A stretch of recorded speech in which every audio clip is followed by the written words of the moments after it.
Olá, meu querido irmão, minha querida irmã. Eu desejo que as bênçãos do Senhor repousem sobre você agora e sobre a sua família, hoje e sempre. Amém? E hoje eu venho aqui, irmãos, com todo o meu coração, sentindo que Deus colocou essa palavra especial para falar com você e te fazer crescer espiritualmente.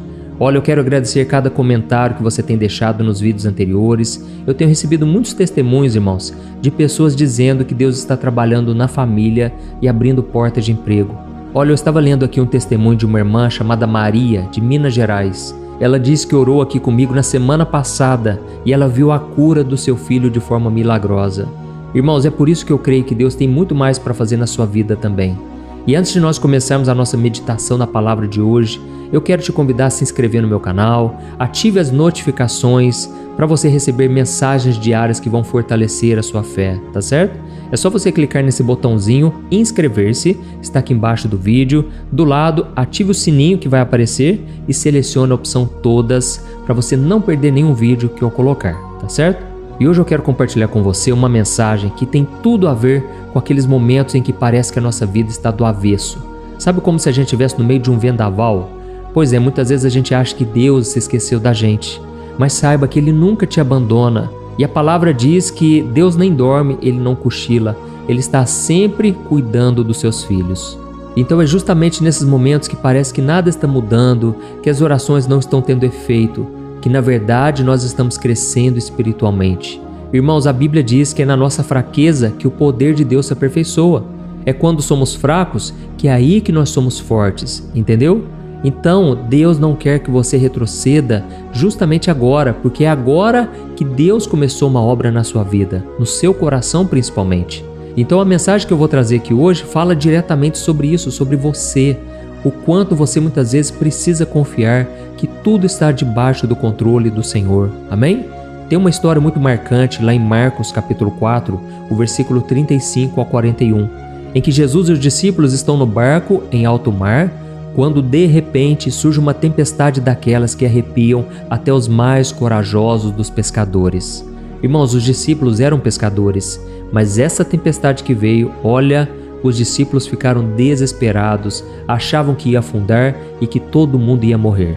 E nesse momento eles se dão conta de que Jesus está dormindo na polpa, tranquilo, enquanto tudo está de cabeça para baixo. Irmãos, e só esse fato aí por si só já é impressionante, porque nos mostra a paz que Jesus carregava dentro dele, mesmo em situações caóticas. Mas eu estava aqui meditando nessa passagem e eu me lembrei que existe uma outra passagem no Antigo Testamento que é muito parecido em certos pontos, que está no livro do profeta Jonas. Lembra dele? Lá no livro de Jonas, capítulo 1, o versículo 4 ao 6, nós lemos que o profeta também estava em um barco e uma tempestade terrível caiu sobre o mar. E o curioso é que Jonas estava dormindo durante a tormenta exatamente como Jesus. Mas aqui nós vemos uma grande diferença. Jonas estava fugindo de Deus, da presença do Senhor e da missão que Deus tinha para ele, enquanto Jesus estava cumprindo a vontade do Pai a cada passo que ele dava. Isso porque a Bíblia diz que Jonas ele recebeu uma missão de pregar na cidade de Nínive, pregar para um povo corrupto, um povo maldoso, cruel. Mas Jonas ele não quis atender aquele chamado e ele então pegou um barco e foi na direção contrária. E quando ele estava dormindo naquele barco, veio uma tempestade terrível. E nesse caso, o mar se revoltou como uma forma de corrigir Jonas e trazê-lo de volta à obediência. E já no caso de Jesus, a tempestade se levantou para revelar o poder de Cristo e fortalecer a fé dos discípulos. Olha que coisa forte. 2 tempestades, 2 pessoas dormindo no barco, mas cada situação tinha um propósito bem diferente. E talvez você esteja pensando aí, mas pastor, o que isso ensina para a nossa vida hoje? Irmãos, ensina que às vezes você pode estar enfrentando lutas e crises porque você está fugindo da vontade de Deus. E já em outras ocasiões, a tempestade pode vir mesmo quando você está fazendo tudo certo, porque nesse caso, Deus quer revelar a glória dele na sua história. Amém? Então isso muda o nosso olhar, porque a gente começa a entender que nem toda dificuldade vem para nos punir, para nos castigar, para nos disciplinar. Muitas vezes ela vem para nos ensinar e nos fazer confiar ainda mais no poder de Deus. E é essa confiança que transforma o caos em calmaria. E por isso eu quero te fazer uma pergunta aqui. Você está alinhado com o que Deus quer para a sua vida? Olha, quando os discípulos se desesperaram, eles correram até Jesus e perguntaram algo que muitos de nós também perguntamos nesses momentos terríveis, difíceis. E eles disseram: Mestre, o Senhor não se importa que a gente morra?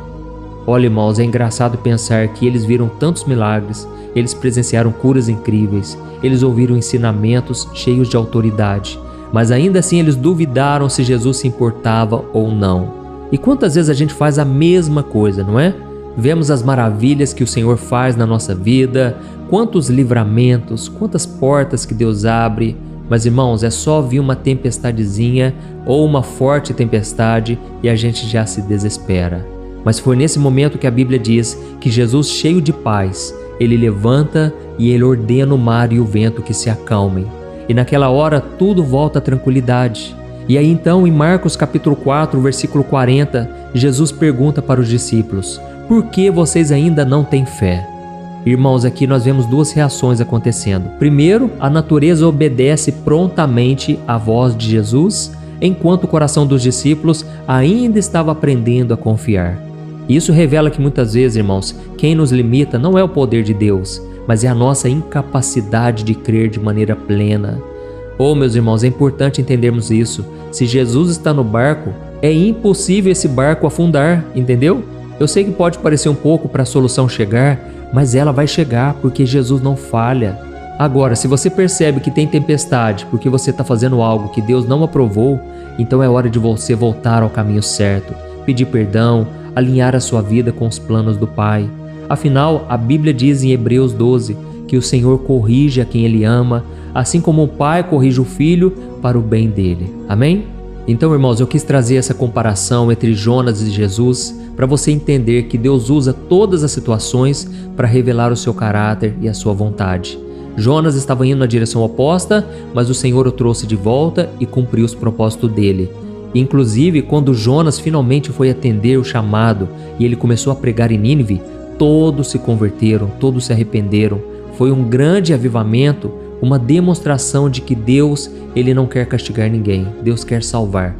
E ao mesmo tempo a gente vê Deus cuidando dos detalhes, porque os discípulos ainda precisavam amadurecer. Então às vezes Deus faz uma obra externa, mas Deus também faz uma obra interna ao mesmo tempo, não é assim? Você que está passando pela tempestade, pode ser que essa tempestade veio de fora, um problema na família, falta de dinheiro, mas saiba que Deus também está movendo o seu coração. Olha, eu não sei se você sabe, mas tem uma passagem que é uma das mais conhecidas da Bíblia. Está lá em Romanos 8, 28, que diz que Deus faz com que todas as coisas contribuam para o nosso bem, para o bem daqueles que amam a Deus e que foram chamados segundo o seu propósito. Só que se você ler o versículo seguinte, está escrito por que Deus faz tudo cooperar para o nosso bem. E lá diz que Deus faz tudo contribuir para o nosso bem, para que nós nos tornemos mais parecidos com seu Filho Jesus.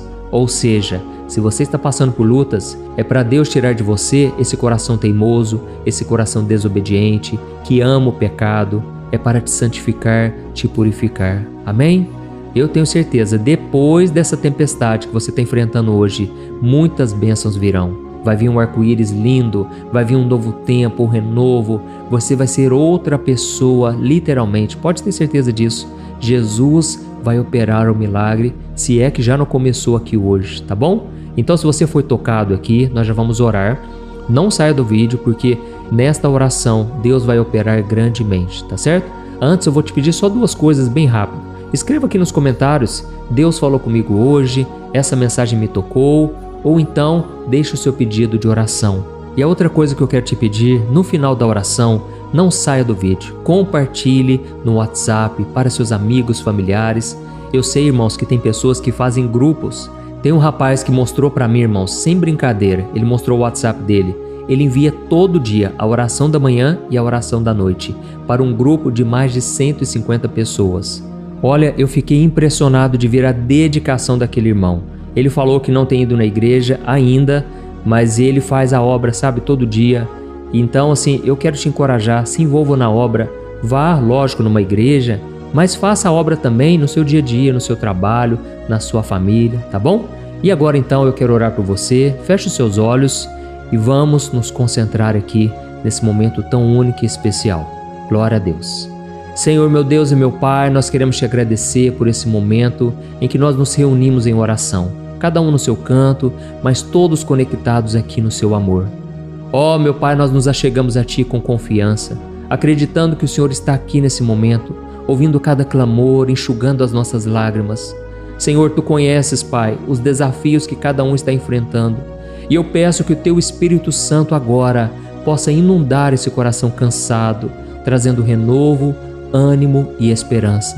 Ó, meu Pai, nós Te louvamos porque o Senhor é o Deus Todo-Poderoso, aquele que tem autoridade até sobre o mar e sobre o vento, e por isso não tem tempestade que possa prevalecer diante do Teu poder.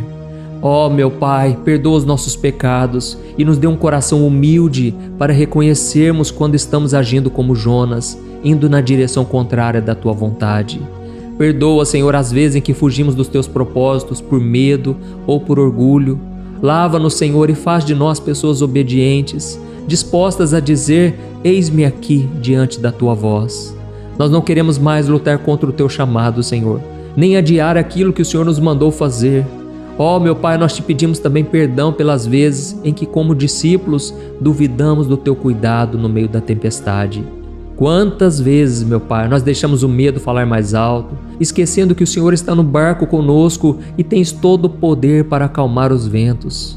Nesse momento, ó Deus, eu oro para que o Teu Espírito Santo traga uma paz profunda sobre essa pessoa que me ouve, uma paz que vai além da lógica humana, que toda ansiedade, toda angústia, toda sensação de abandono e de solidão caia por terra agora, em nome de Jesus. Ó, meu Pai, eu clamo para que o Teu amor preencha cada espaço vazio, cada parte do coração que esteja sangrando por feridas antigas, por decepções, por medo do futuro e até mesmo pelo luto. Pai, como é difícil viver com a saudade de alguém que se foi. Como é difícil, meu Pai, viver neste mundo onde as pessoas são tão indiferentes. Quantas pessoas agora, meu Pai, estão feridas emocionalmente e só o Senhor tem o bálsamo, a cura para as nossas dores. Aleluia. Ó, meu Pai, eu oro também por provisão financeira, por portas de emprego, que elas se abram para aqueles que estão desempregados e precisam manter o sustento de suas famílias. Tu és o Jeová Jiré, o Deus que provê, e nós sabemos, Pai, que para Ti nada é impossível. E eu oro também, meu Deus, por cura para aqueles que se sentem doentes no corpo ou na mente. A Tua palavra diz que pelas feridas de Jesus nós fomos curados. Então, meu Pai, nós clamamos por esse poder restaurador. Traga alívio, Senhor. Remova as dores. Derrama saúde sobre o Teu povo, Pai. Pedimos também pelas famílias, pelos casamentos, pelos filhos. Ó, meu Pai, que o Teu amor reine nesses lares, ó Deus. Pai, cessa as brigas entre casais. Cada pessoa que está aqui, meu Pai, tem uma necessidade. Olha, meu Pai, eu creio que cada pedido de oração está sendo entregue agora nas Tuas mãos. E por fim, Senhor, eu profetizo vitória sobre cada área da vida do meu irmão e da minha irmã. Que ele sinta o conforto de saber que Tu estás no controle e que o testemunho dele seja poderoso, de alguém que passou pela tempestade, mas saiu mais forte, dando glórias ao Teu nome. E que ao final de tudo nós possamos declarar: até aqui nos ajudou o Senhor e Ele continuará nos ajudando. Obrigado, meu Deus, por nos ouvir, por nos amar e por nos sustentar.